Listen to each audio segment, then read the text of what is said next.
É um privilégio enorme estar aqui com vocês esta tarde. E, normalmente, quando é uma conferência missionária, todos os teólogos e doutores falam. E, então, geralmente, eles me pedem para fazer um apelo com paixão às pessoas que vão para o campo missionário. Mas vou reverter um pouco isso hoje. E, normalmente, eu não me dou bem com anotações, mas também vou tentar ser o mais preciso possível. Ao trabalhar com missões, devemos sempre voltar às Escrituras. E tenho tentado passar os últimos anos acumulando, escrevendo, fazendo trabalho exegético de passagem após passagem que trata de missões, tanto no Antigo quanto no Novo Testamento. E, de fato, cheguei às conclusões sérias em minha mente sobre as missões e quero compartilhá-las com vocês. Vamos começar orando. Pai, obrigado por sua palavra. Pai, por favor, faça com que não sejamos apenas ativos, mas que sejamos biblicamente ativos. Que possamos realizar sua vontade do seu jeito. Senhor, por favor, eu estou cansado. Então, por favor, conceda clareza de espírito. Por favor, ilumine a mente dos meus irmãos e irmãs em Cristo. E ajude-nos a talvez sair daqui com uma compreensão mais clara das missões. Em nome de Jesus. Amém. Agora quero começar logo. Vou passar por muitas passagens, mas quero estabelecer uma base. Então, se vocês puderem me acompanhar, abra comigo rapidamente uma passagem que todos conhecemos, e essa é 2 Timóteo capítulo 2. Capítulo 3, versículo 16. Toda a Escritura é inspirada por Deus e útil para o ensino, para a repreensão, para a correção, para a educação na justiça, a fim de que o homem de Deus seja perfeito e perfeitamente habilitado para toda boa obra. Essa passagem é frequentemente usada como um texto que prova a inspiração, e com inspiração, é claro, a inerrância e a infalibilidade. Mas o que precisamos entender aqui é que, embora tudo isso seja verdade, deixe-me fazer uma afirmação ousada. Se você me disser que crê na inspiração das Escrituras, que crê que as Escrituras são inerentes, você vai me dar preguiça, porque ainda não terá ido longe o suficiente, você realmente não terá me dito nada sobre você. Não é apenas uma questão de você crer na inspiração, na inerrância ou na infalibilidade, mas você crê na suficiência das Escrituras. Essa é a questão. Porque se você negligenciar essa doutrina, você imediatamente cairá no pragmatismo de fazer o que é certo aos seus próprios olhos, de tentar inventar um sistema para alcançar algo de uma maneira extra-bíblica. Ora, creio que a grande comissão não é o maior mandamento dado à igreja. O maior mandamento dado à igreja é que você deve amar o Senhor seu Deus com todo o teu coração, alma, mente e força. Mas a maior obra dada à igreja é sair e pregar o Evangelho a todos os povos, a todas as criaturas. Agora, será que Deus realmente nos daria esse tipo de comissão sem nos dizer como fazê-la? Sem nos dar instruções nas Escrituras? Eu acho que não. E então, um dos problemas que temos quando você vê seminários é que muitas vezes o teólogo se torna acadêmico e os não teólogos vão para o ministério. E assim, às vezes, até mesmo se misturam ali, com pessoas ainda menos teológicas indo para o evangelismo e para as missões. Depois, há a falácia de que, de alguma forma, a doutrina esfria o amor pelas almas. E assim, acabamos tendo missões no mundo hoje completamente envolvidas no pragmatismo que temos. É incrível como surgem novos sistemas, novas estratégias que surgem sobre como alcançar o mundo. E assim que cria raízes, ele falha. Então, outra estratégia toma o seu lugar com outra estratégia. E tudo isso está errado. Agora, eu quero ir para 1 Timóteo rapidamente, para o capítulo 3, versículos 13 e 14.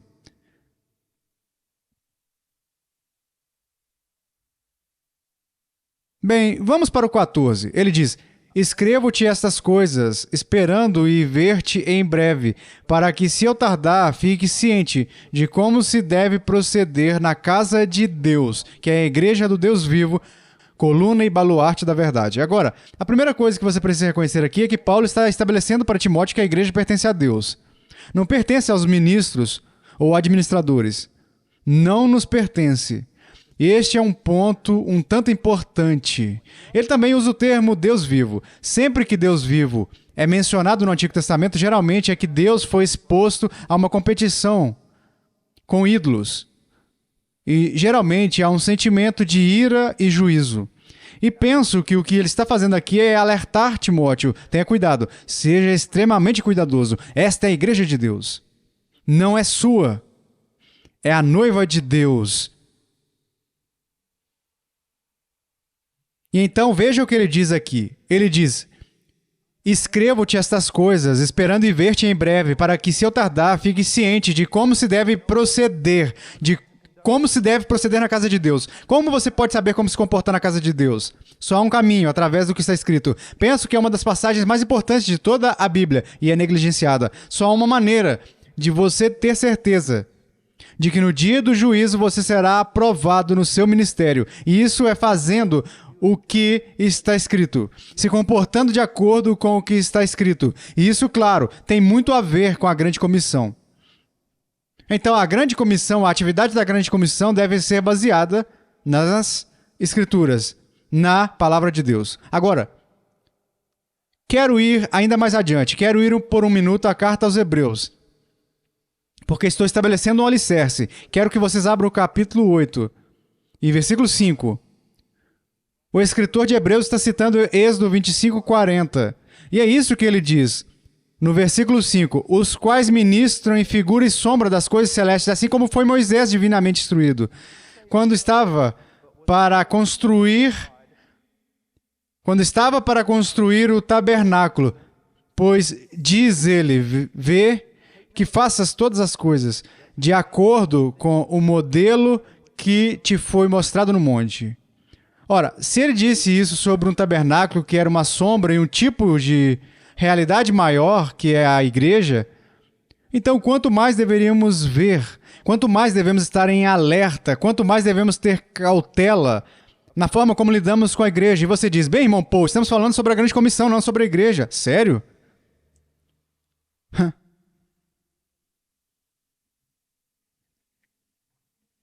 Tudo o que a igreja faz, tudo o que nós, como administradores, levamos a igreja a fazer, deve estar de acordo com a palavra de Deus. Caso contrário, seremos mordomos infiéis. E nisso há temor, irmãos. Há temor. Deveria haver muito temor. Então, quero ver algumas coisas. Em primeiro lugar, definindo termos. Lembro-me de quando estava no seminário. Anos atrás, o professor entrou em uma aula de teologia sistemática e disse: alunos, apenas me digam os atributos de Deus. Quero dizer, escreva-os no quadro. Então ele começou a escrever e tinha, 20, 25 atributos quando ele terminou. E eu estava olhando para ele e ele disse: bem, Washer, você está meio estranho. Tipo, o que há de novo nisso? E ele disse: o que você está pensando? Eu disse: não dissemos nada sobre Deus. Ele disse: o que você quer dizer com não dissemos nada sobre Deus? Escrevemos todos esses atributos. Eu disse: sim, mas você não os definiu.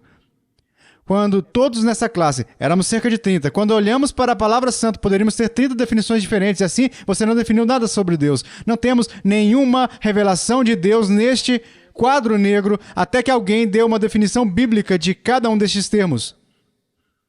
É a mesma coisa com as missões. Missões hoje podem significar qualquer coisa, desde enviar um planejador de igreja até um ministério de palhaços. Temos que nos concentrar. Quer dizer, o que é isso? Do que se trata realmente? Devemos definir os termos agora. Vou ter que ir bem rápido porque tenho muitas coisas para abordar aqui. Em primeiro lugar, quando olhamos para as missões nos textos da Grande Comissão, ao longo dos sinópticos, mesmo em João, o livro dos Atos, também percebemos que é principalmente um esforço teológico, doutrinário e didático. Não se trata do envio de missionários, trata-se de enviar a verdade de Deus através dos missionários, e esse é um ponto extremamente importante. Agora quero lhes dar uma definição. A grande comissão está indo por todo o mundo, e o poder do Espírito Santo pregando, anunciando o Evangelho de Jesus Cristo, chamando os homens ao arrependimento e à fé, instruindo-os no pleno conselho de Deus, especialmente no que diz respeito ao seu caráter, suas obras, sua vontade e suas promessas, de que pudessem prestar verdadeira devoção a Deus por meio de Jesus Cristo como indivíduos e como assembleias locais. Não somos chamados para sair e apenas criar um grupo de discípulos desconectos, mas eles devem ser reunidos em assembleias locais onde possam aprender a refletir a verdadeira natureza de Deus em Cristo. Agora, outra coisa que quero dizer é que o cristianismo é uma religião de verdade. E a grande comissão trata da comunicação da verdade, minimizar a importância da doutrina para realizar um empreendimento doutrinário. É suicídio teológico, vocês entendem? É suicídio teológico, mas com que frequência ouvimos falar disso em missões? Não vamos permitir que essa coisa de teologia nos divida. Mas a grande comissão trata de teologia. E veremos que não podemos fazer as missões pela bandeira em torno da qual encontramos a nossa unidade. Não podemos. As denominações tentaram isso e falharam miseravelmente. Cada vez que nos reunimos em torno da nossa compreensão da palavra de Deus, nos reunimos em torno da verdade. Agora quero ler para vocês algo que é uma declaração brilhante feita por Walter Chantry em seu livro O Evangelho de Hoje. O Evangelho de Hoje, autêntico ou sintético. Agora ouça isso. Aqueles que creem na palavra de Deus têm se agarrado às mesmas soluções superficiais que o liberalismo adotou. A relevância, a respeitabilidade, seja intelectual ou social, e especialmente a unidade, tornaram-se os objetivos do povo de Deus com a esperança de que estes irão revitalizar uma igreja enfraquecida. Se todas as pessoas que creem na Bíblia se unissem, o mundo sentar-se-ia e ouviria, é o que a igreja pensa. Vamos fundir nossos conselhos missionários para reunir nossos fundos e nosso povo. Vamos nos juntar a projetos evangelísticos gigantes. Se cada evangélico se reunir em uma organização comum, teremos maior profundidade de evangelismo. Assim, a unidade organizacional torna-se o objetivo das igrejas evangélicas. Tendo aceitado a teoria de que a unidade é muito importante para o evangelismo mundial, tanto a igreja como o indivíduo deve diminuir a sua estimativa do valor da verdade. Em um grande congresso sobre evangelismo, não poderíamos insistir nisso. Uma verdade da palavra de Deus que ofenderia qualquer irmão evangélico. Assim, devemos encontrar o mínimo denominador comum que todos os cristãos nascidos de novo mantêm. O resto da Bíblia será rotulado como não essencial para as missões. Afinal, a unidade entre os cristãos é mais essencial do que a precisão doutrinária. É justamente por esta razão que as sociedades missionárias não têm estado dispostas a examinar cuidadosamente a raiz do problema da pregação. Os conselhos missionários hesitam em responder à pergunta: o que é o Evangelho? Responder cabalmente a isso condenaria o que muitos de seus próprios missionários pregam. Destruiria a sociedade missionária, que é uma federação de igrejas que tem respostas diferentes a essa questão. Adotar a posição de uma igreja seria perder o apoio de outras 5. Todo o sistema construído sobre a unidade e a generalidade desmoronaria. A igreja local também pode não ser muito específica sobre a verdade. Pode afetar a sua harmonia com a denominação ou associação. Definir cuidadosamente o Evangelho trará conflitos com as organizações que trabalham com adolescentes. Isso provocará problemas irritantes com os conselhos missionários e desentendimentos embaraçosos com missionários apoiados durante anos. Pode condenar todo o programa da escola dominical. Dar muita atenção ao conteúdo do Evangelho significará atritos com outros evangélicos, e a unidade é a chave para o sucesso. Isso não apenas traz tanta clareza, mas também encontra o menor denominador comum. Portanto, faça um esforço teológico, um esforço doutrinário, e reduza toda a doutrina para sair a fim de salvar o mundo. O mundo não será salvo por um Cristo indefinido e por uma salvação indefinida, mas por homens e mulheres que sabem no que acreditam e seguem em frente. E quero que vocês saibam que desejo desesperadamente a união com qualquer pessoa que invoca o nome do Senhor com sinceridade e verdade. Mas se quisermos nos unir para sair e levar o Evangelho ao mundo, devemos nos unir em torno de uma confissão da verdade que seja clara, que seja decisiva e sobre a qual tenhamos a maior convicção e morredura. Agora, quando falamos sobre a grande comissão, qual é o dever da igreja? Eu poderia entrar em generalidades agora e poderíamos apenas falar sobre não-judeus e todas essas outras coisas que são bem importantes, mas quero ir para 2 Timóteo, capítulo 2. No versículo 2 ele diz: "E o que de minha parte ouvistes através de muitas testemunhas, isso mesmo transmite a homens fiéis e também idôneos para instruir a outros."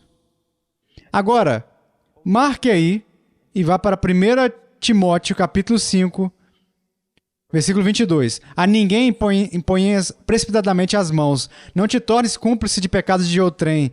Conserva-te a ti mesmo puro." Então, o que isso tem a ver com a grande comissão? Absolutamente tudo. Muitas pessoas consideram Timóteo capítulo 2, versículo 2, como o texto que prova a multiplicação dos discípulos. Eu sou totalmente a favor da multiplicação de discípulos. Sou a favor dos cristãos que discipulam outros cristãos, dos cristãos mais maduros que ajudam os cristãos mais fracos, sim. Mas não é disso que este texto está falando. Paulo enviou Timóteo pela mesma razão que enviou Tito, para estabelecer presbíteros, para estabelecer anciões. Então, qual é a responsabilidade da igreja depois que ela é formada? A igreja está praticando suas ordenanças. A igreja está fazendo todas as coisas que as igrejas bíblicas deveriam fazer. Aqui está um dos ministérios que foram deixados de fora da maioria dos livros de teologia pastoral. E essa é uma das principais responsabilidades dos presbíteros, compartilhar as coisas que sabem a homens fiéis, envolver-se na identificação e no treinamento de presbíteros qualificados. Essa é uma das responsabilidades da igreja. Não é da responsabilidade dos seminários, é a responsabilidade da igreja. Ele está falando de uma igreja. Agora, quero dizer algumas coisas aqui. Colocar qualquer pessoa no ministério, até mesmo enviar alguém para o campo missionário, algum garoto para o campo missionário. Às vezes me pergunto, as pessoas que fazem essas coisas leem a Bíblia?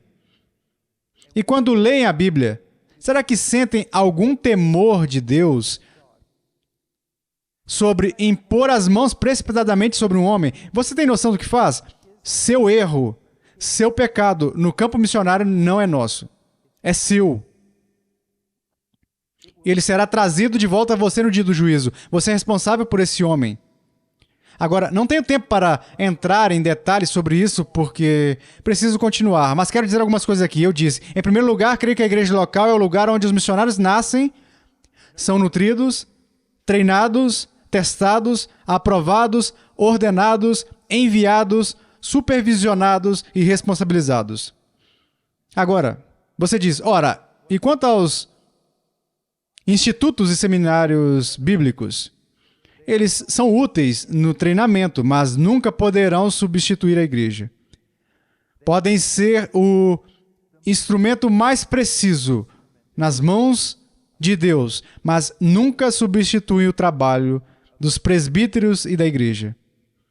Eu participei de um painel anos atrás e um dos homens do seminário não era mestre. Ele disse, bem, quando vocês pastores entregarem seus rapazes para nós, e eu disse, isso não vai acontecer.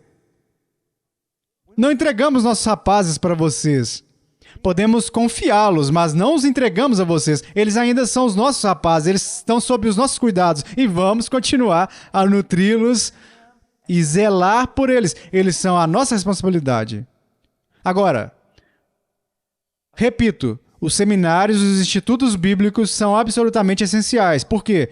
Porque na maioria dos casos, a maioria de nós não é. A maioria de nós que somos homens, que estamos no pastorado, inclusive eu, não o pastor, mas inclusive eu, a maioria de nós não somos homens da Renascença, não somos Charles Hodge. Não somos caras que conseguem ensinar essa história da igreja em hebraico e grego enquanto pastoreamos 500 pessoas. Existem muitas poucas pessoas assim. Então, o que precisamos? Por quê? Por que precisamos de seminários? E eu escrevi aqui. A minha opinião sobre os seminários é que eles não são propriamente lugares onde os ministros são preparados. Você questiona, o que você quer dizer com isso? Um seminário não pode preparar você.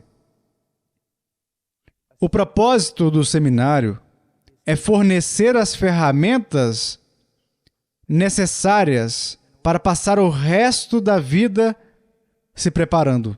Por que vamos ao seminário? Vamos ao seminário para aprender as línguas. Vamos ao seminário para aprender hermenêutica. Vamos ao seminário para aprender teologia sistemática, para aprendermos a pensar de maneira não contraditória, sabendo que a mente de Deus está em perfeita harmonia. Não há contradições. E como isso deveria afetar a maneira como olhamos para as Escrituras? Vamos ao seminário para aprender a história da igreja, para talvez não cometermos os mesmos erros. Os seminários são absolutamente essenciais. Em muitos casos, os institutos bíblicos podem ser uma grande bênção, mas se você é um pastor aqui, saiba disso.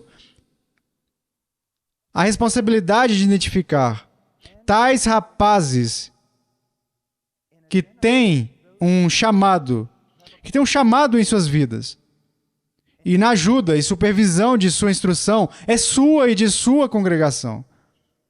Mesmo quando estão no seminário para determinar, após um exame real, não apenas de teologia, mas de caráter, que eles são aptos para algo maior e que podem ser enviados. Esta é a responsabilidade dos pastores da igreja. Agora, eu escrevi aqui que os seminários tiveram que carregar um fardo que não lhes pertence, porque os presbíteros não carregaram o fardo que lhes pertence. Se você enviar um jovem para um treinamento adicional em um seminário distante, você ainda será responsável pela sua formação, sua piedade e pela sua proteção. Se ele estiver sob os cuidados de uma igreja local naquela área, isso deverá ser feito pelos presbíteros. Os seus anciãos fazem uma investigação cuidadosa e comunicam com aquela igreja. E dizem, estamos aqui para falar sobre a grande comissão. O que vocês precisam entender é que o fato de muitas dessas coisas não serem praticadas é a razão pela qual estamos tendo tantos problemas na grande comissão. Nunca se esqueça que missões têm a ver com a eclesiologia. Agora, aqui está a grande questão. O que é um missionário? Bem, você sabe, um missionário é um missionário. Ora, isso é uma falácia lógica, você não pode fazer isso. O que é um missionário? Pense nisso. Aqueles de vocês que estão preocupados com missões, quantas horas incontáveis gastaram na Bíblia tentando definir este termo? Agora, deixe-me ler isso. O termo missionário nunca aparece em nenhuma das principais traduções das Escrituras para o português ou em qualquer outro idioma que eu conheça. Embora isso não torne necessariamente o termo antibíblico, levanta uma questão muito importante. O que é um missionário? Você sabe, em Provérbios, em todas as suas aquisições, adquira sabedoria. Quero dizer, nós passamos anos sendo treinados em missões, e quando eu vou até eles, pergunto, o que é um missionário? Eu não consigo definir isso. Agora, quero que vocês pensem como isso é difícil, como isso é terrível. Deixe-me dizer algumas coisas. A absoluta essencialidade de formarmos uma definição bíblica do termo missionário deveria ser óbvia para todos. Mas deixe-me lançar algumas coisas para vocês. O termo pastor, você pode encontrá-lo em grego. Você pode encontrá-lo nos pastores de Israel, no Antigo Testamento, particularmente em Ezequiel e em outros lugares. Temos inúmeros versículos sobre o que é um pastor e o que um pastor deve fazer. Sim, deixe-me fazer uma pergunta. Quantos pastores leram cada um desses textos com relação ao que é um pastor? Como ele deveria ser em caráter? O que ele deveria realmente fazer na igreja? Quantos fizeram isso? Muito pouco. Veja, falamos sobre escrituras, escrituras, escrituras, inerrância, inerrância, inerrância. Mas você está usando isso como suficiente? Você definiu seu próprio ministério ao entrar nele. Eu tive que pregar anos atrás em uma conferência de louvor, um grande culto com todos aqueles líderes de louvor. Ora, por que estou aqui? Eu não consigo cantar de jeito nenhum. Então pensei, preciso provar um ponto. E eu me levantei e disse antes de começar, acho que estou olhando para cerca de 500 líderes de louvor. Como foi? Como foi? Quantos anos?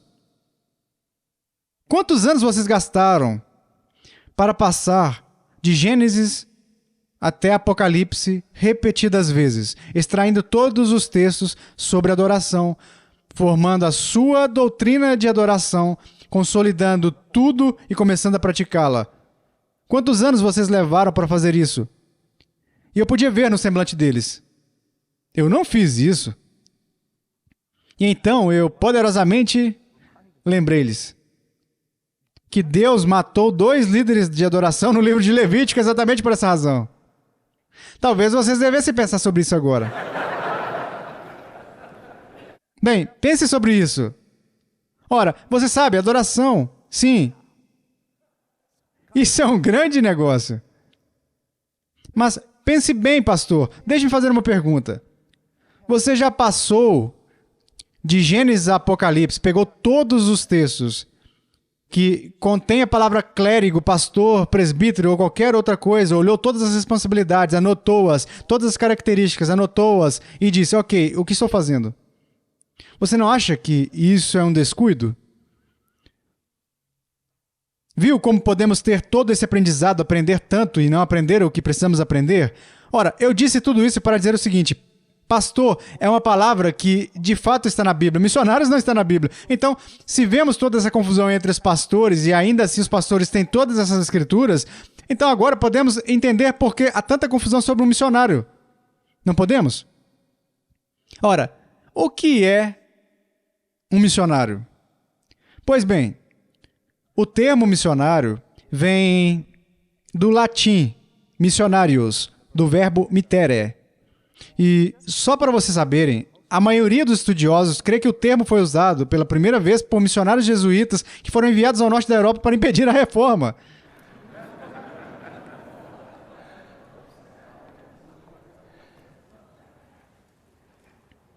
Mas,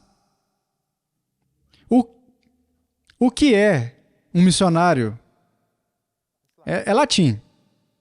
A tradução latina é de quê? Uma palavra grega. Qual é a palavra grega? Apóstolos. Apóstolo. Eu achei engraçado. Todos vocês sabem, vocês criticam os pentecostais por isso, esse negócio de apóstolos e coisas assim. E toda vez que você diz missionário, você está dizendo apóstolo.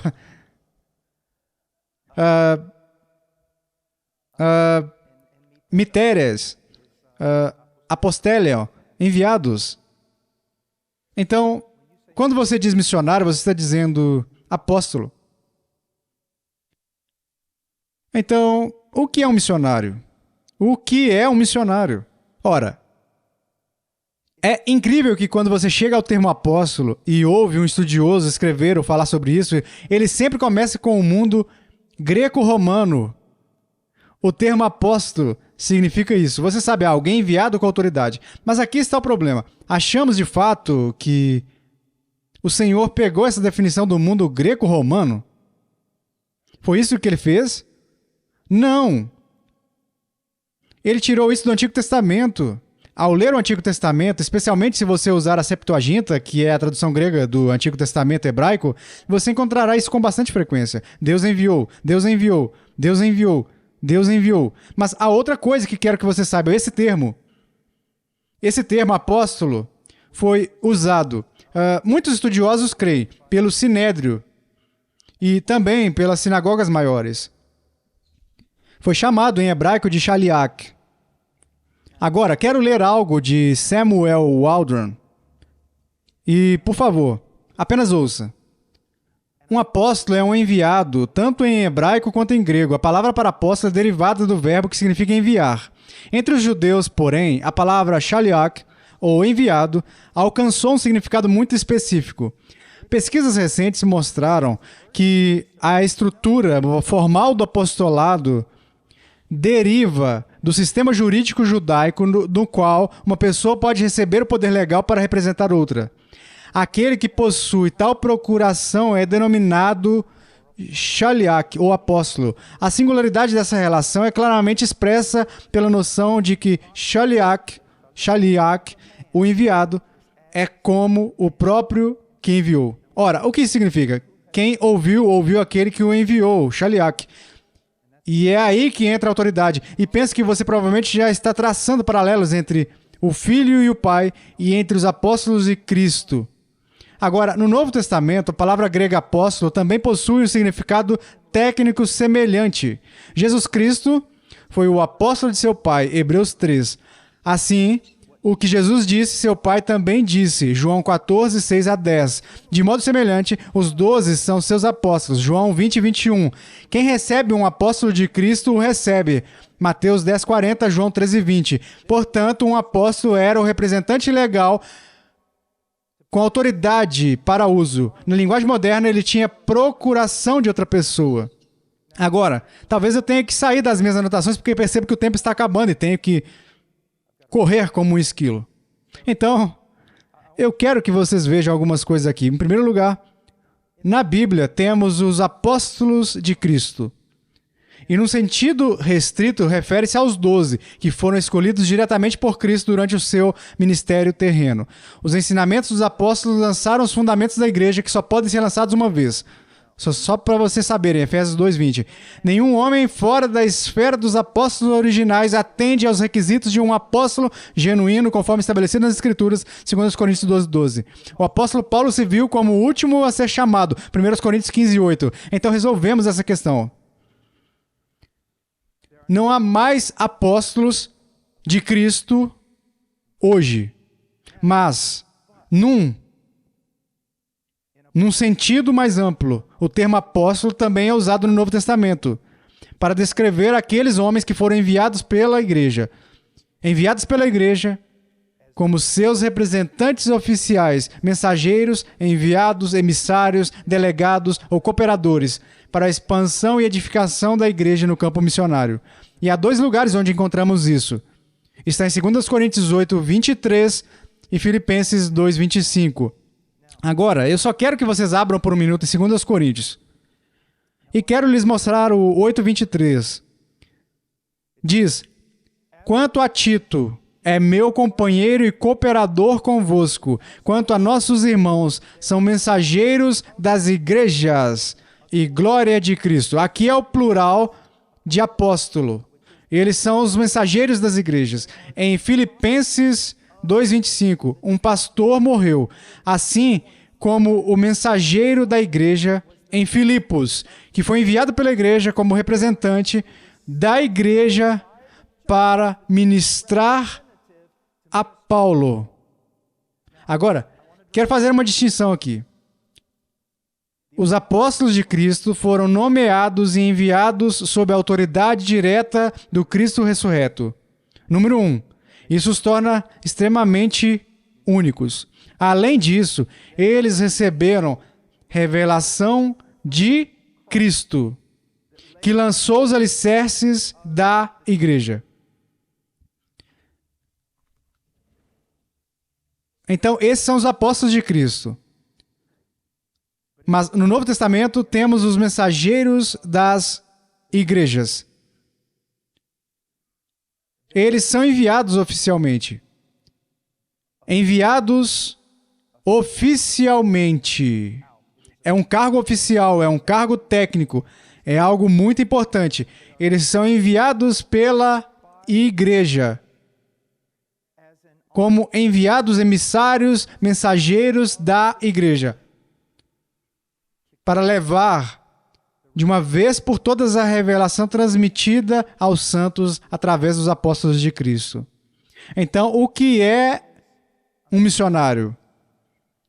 Um missionário é uma pessoa que foi testada pela igreja, que foi provada pela igreja, como tendo o caráter, a qualidade e a doutrina necessária, e é enviada por aquela igreja bíblica para plantar uma igreja de fé semelhante, ou para fazer qualquer coisa que aquela igreja os enviou para fazer. E penso que isso é o que um missionário realmente é. Ele é um enviado. Ele é enviado depois de ter sido testado sob a autoridade da igreja. Agora, deixe-me juntar tudo novamente para que não haja mal-entendidos.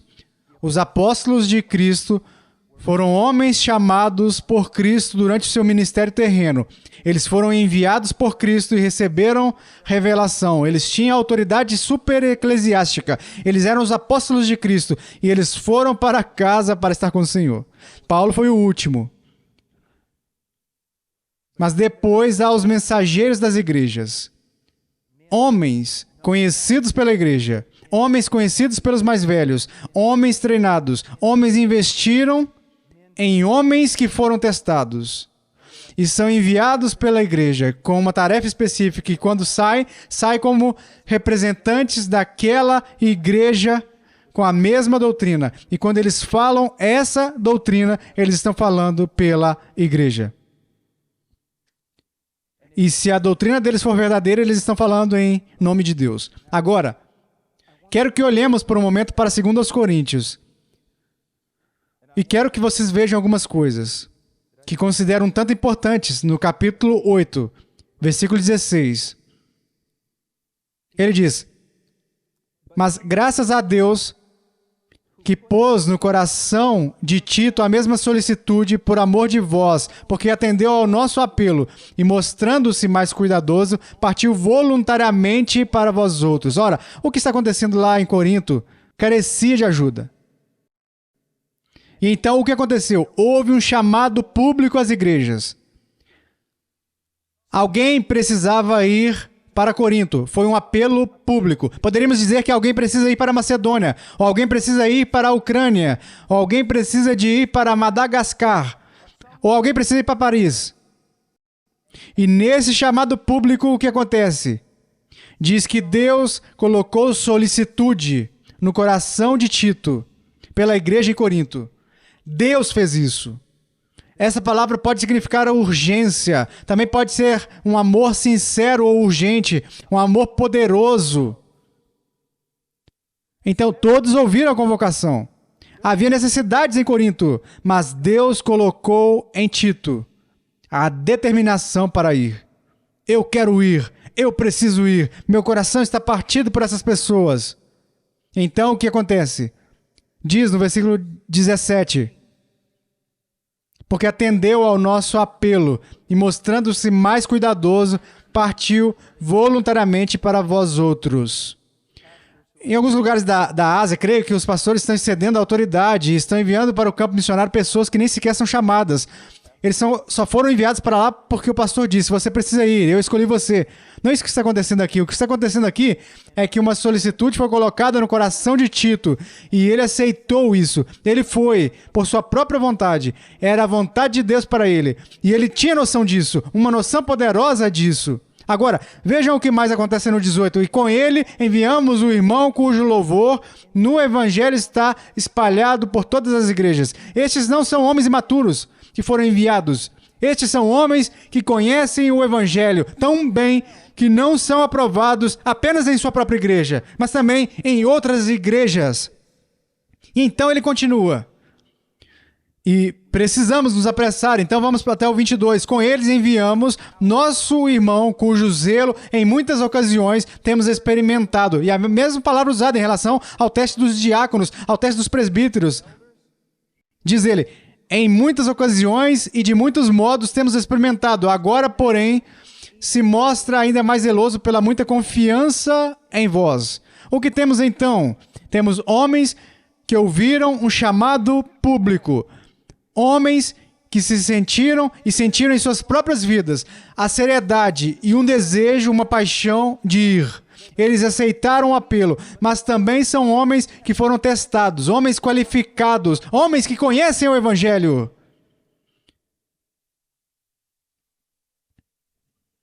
E então diz no versículo 23, ele diz: quanto a Tito é o meu companheiro e cooperador convosco, quanto a nossos irmãos são mensageiros das igrejas. Eles são apóstolos, são enviados das igrejas. E glória de Cristo. O que significa que suas vidas trazem glória a Cristo, ou que suas vidas refletem a glória de Cristo. Então agora vamos resumir isso. Como funciona? Temos uma igreja bíblica, presbíteros bíblicos, que oram, que treinam homens, que investem suas vidas nos homens, ensinando teologia aos homens. Talvez alguns desses homens estejam indo para algum tipo de treinamento online, em algum seminário, ou talvez deixem a igreja por um tempo para serem treinados, mas ainda estão sob os cuidados daquela igreja e são treinados em outro lugar piedoso, um seminário ou instituto. E eles sentem o chamado. Eles sentem o chamado imediato. Agora, vamos enviá-los porque eles tiraram nota máxima em todo o treinamento no seminário? Absolutamente não. Esse é um dos problemas. É um dos grandes problemas. Um rapaz tira nota máxima em seu instituto bíblico e segue para o nível de mestrado. Ele tira nota máxima e segue para seu doutorado. Ele é um aluno brilhante. Os graduados deste PhD se tornam anciãos. Isso está errado. Se isso é tudo o que foi feito, está errado. Porque não se trata de tirar nota máxima em algum exercício acadêmico. É uma questão de caráter. 1 Timóteo capítulo 2 e Tito 1. Ele foi testado em seu caráter. Então aquele jovem volta, ele diz: eu sou chamado para ir para Berlim, eu preciso ir lá. Ok. Vimos sua vida e coisas assim. Voltamos para nós, continue conosco, nós vamos diferenciá-lo, você ficará com os mais velhos por um tempo, nós vamos encontrar uma maneira de fazer isso para talvez, existe algum chamado em andamento em Berlim ou em outro lugar e vamos começar a trabalhar juntos. Agora, quando ele sai, ele está saindo como um enviado daquela igreja, com a doutrina daquela igreja. Ele representa essa igreja.